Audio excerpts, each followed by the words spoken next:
Lenten Thoughts, Day 5, First Sunday of Lent. I will give you all these things if, falling down, you worship me.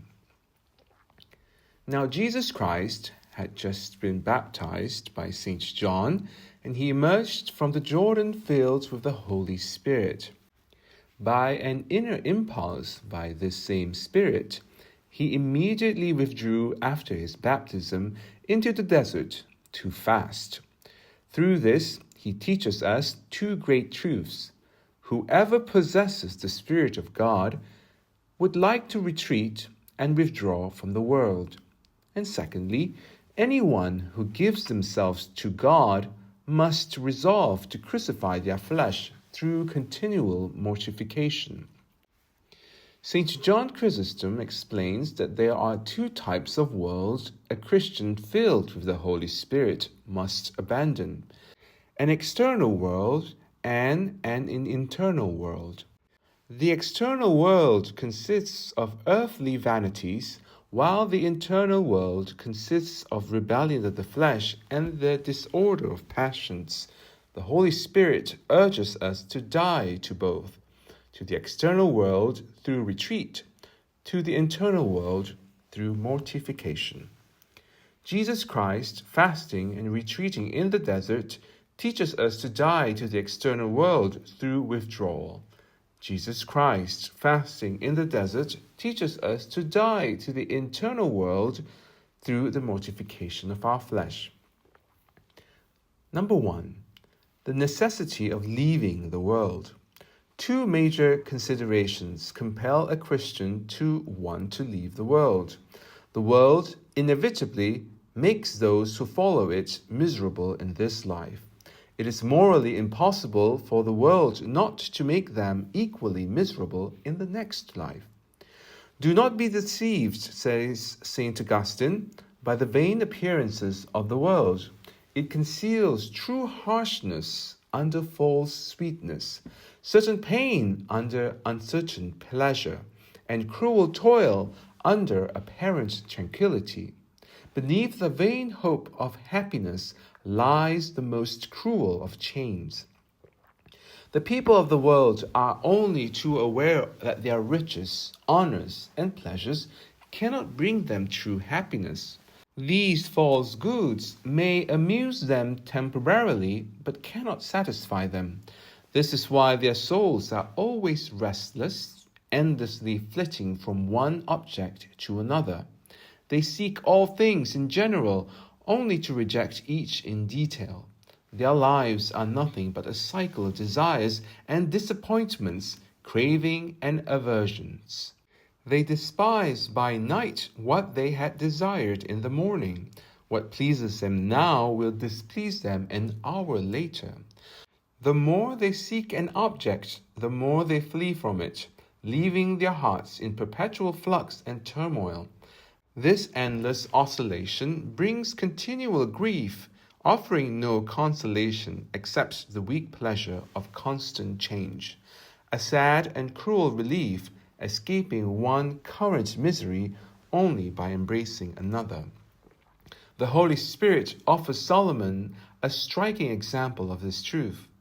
I began, says Solomon, by building magnificent palaces and amassing immense treasures. It was impressive, yet I was not happy. These palaces and treasures did not satisfy me. So I abandoned the thought of these goods and turned to others. I received honors that made me the most celebrated monarch on earth. The whole world admired me, yet I was still dissatisfied and had to pursue happiness through other means. I indulged in all earthly pleasures, yet I remained discontented, forced to turn to yet another pursuit. In the end, after experiencing all the pleasures of the earth, I found that they only inflamed my desire without satisfying a single one of them. Not only is there no satisfaction in earthly goods, but there is no true possession of them either. Only heavenly goods are proportionate to the human heart, and only they can truly be possessed. Earthly goods possess humans far more than humans possess them. Riches do not belong to the miser, rather, the miser belongs to the riches. Finally, even if there is neither satisfaction nor true possession in the world, its lack of permanence is glaringly obvious. Everything passes in an instant. The prophet writes, I saw one of the so-called happy men on earth raised to the highest degree of fortune, but scarcely had I looked away when all his happiness vanished. The entire world, which so enchants us, is, as St. James says, no more than a vapor rising from a moment, made radiant by a false gleam, only to vanish into thin air. Second point, the necessity of mortification.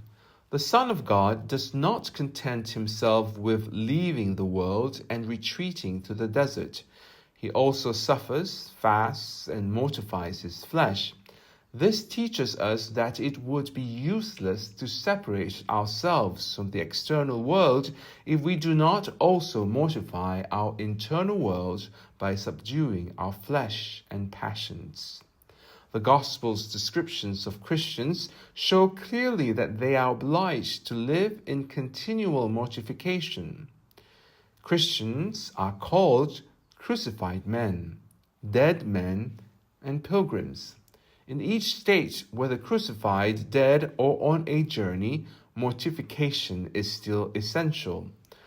A crucified man is raised above the earth. His eyes see nothing of what dazzles others.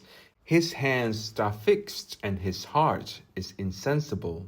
A dead man has only the appearance of a living man. He possesses neither spirit nor heart. A pilgrim engaged in a difficult, urgent, and dangerous journey does not stop to indulge his senses. His focus is solely on reaching his destination. We too are pilgrims. Our goal is to reach eternal happiness. The journey is difficult, as the true path is hard to find and follow. It is dangerous, as we are always at risk of falling. It is long yet fleeting. We may have only one day to complete it. St. Peter warns us not to pause along the way to indulge our senses, but to focus all our efforts on reaching our final destination. Conclusion. The world offers only fleeting pleasures, yet it exacts great sacrifice in return. How tragic it would be to suffer more for worldly damnation than saints endure for eternal salvation. Let us open our eyes and recognize the emptiness of earthly things. Riches, honors, and pleasures are but fleeting dreams, destined to vanish. If we hope to find eternal happiness in God, let us begin now by placing all our joy in Him alone. Amen. Help us at gofundme.com/restore-immaculate. Thank you for your Lenten generosity. May God bless you.